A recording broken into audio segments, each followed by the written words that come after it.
তুমি কি বলছো মাহি? কেন কনক, ভুলটা কি বলেছি?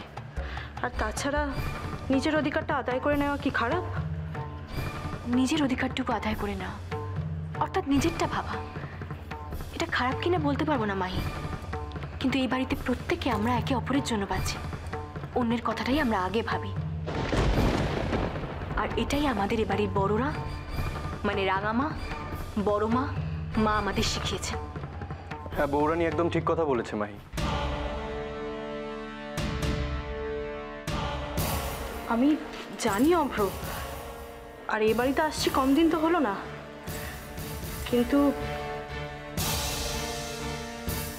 ভবিষ্যৎ বলেও তো একটা জিনিস আছে।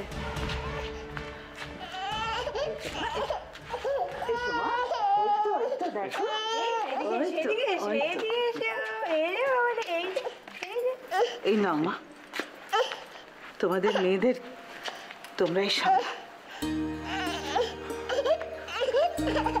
দেখি দেখি কি হয়েছে? এই তো আমার দুষ্টু মিষ্টি, ওরাই আমাদের স্বপ্ন, আমাদের ভবিষ্যৎ। ওদেরকে ভালো করে যদি বড় করে তুলতে পারি, তার থেকে বেশি আনন্দ আর কোনো কিছুতে নেই মাহি।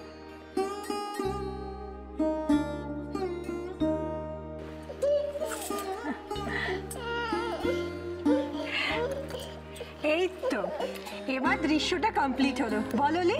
একদম ঠিক বলেছে পিসিমণি, দুষ্টু আর মিষ্টির জন্যই তো এই সব কিছু।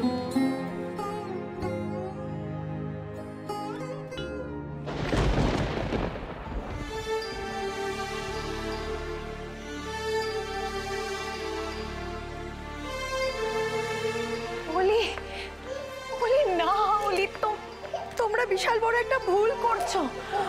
ও আমার মেয়েদের সামলানোর জন্য এখানে আসেনি। ওকে তোমরা কেউ এখনো চিনতে পারোনি। তোমরা যা যা ভাবছো সম্পর্কে সবটা ভুল।